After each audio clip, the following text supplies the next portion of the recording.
ब्रह्मादयः सुरगणा मुनयोऽथ सिद्धा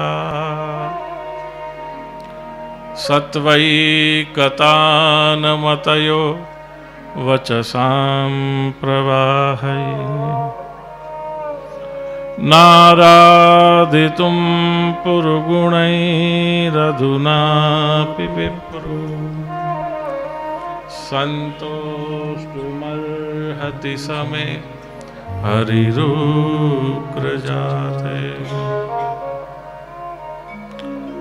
कौमार आचरेत् प्राज्ञो धर्मान् भागवतानिह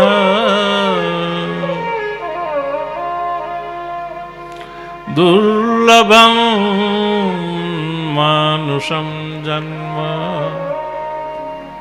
तदप्यध्रुवमर्थदम्।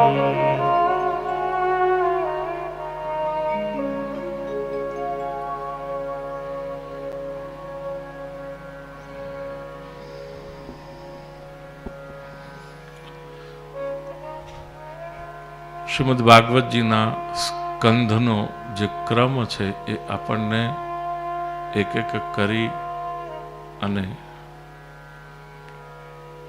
નિરોધના માધ્યમથી આશ્રય સુધી પહોંચાડવાનો છે.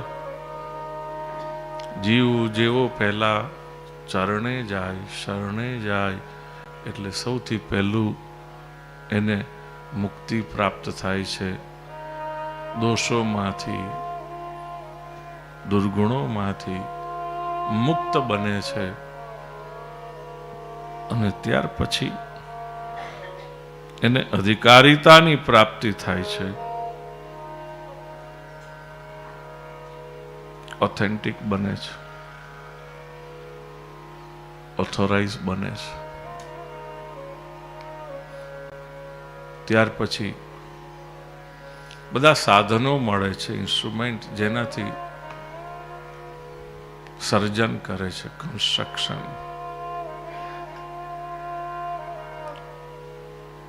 પણ એ ભગવાનને ગમ્યું કે પોતાને ગમ્યું? પોતાને ગમ્યું તો મતલબ ભગવાનને નહીં ગમવાનું.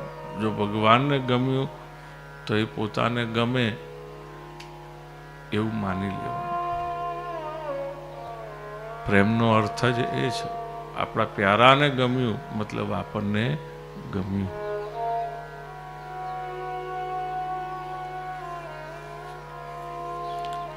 ક્રિએશન, રિક્રિએશન, ત્યાર પછી સ્થાન અને પોષણની પ્રાપ્તિ થઈ.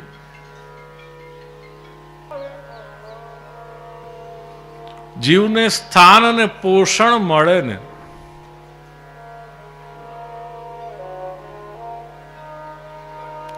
સ્ટેબલ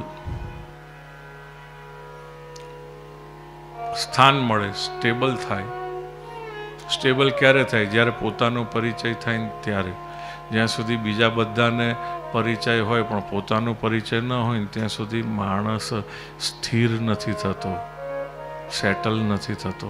સેટલ થવા માટે લોકોને જાણવા કરતાં પોતાને જાણવાની જરૂર હોય છે.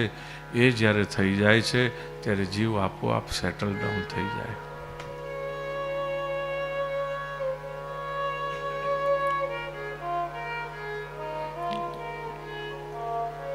સ્થાન મળે એટલે કે કંઈક પોસ્ટ મળે તો પછી એની અંદર એને પોષણ પણ મળતું હોય છે. એમને એમ સ્થાન નથી મળતું. એની જોડે કાંટાને પણ સહન કરવાની તાકાત જોઈએ અને ગાદી પર પણ બેસવાની તાકાત જોઈએ તો કોઈ ગાદી મળે. અને એ થાય તો એને પોષણ મળે છે, ગ્રેસ. પોષણ મળે એટલે જીવની અંદર વાસના ઉત્પન્ન થાય છે. મને આ તો મળી ગયું પણ મને પેલું પણ મળ્યું હોત તો, મને તો પેલું જોઈતું હતું, મને આ નતું જોઈતું.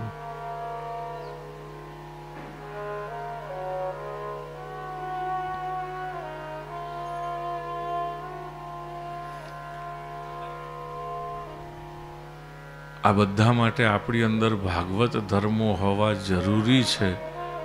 જે મંગલાચરણમાં પણ કહ્યું કે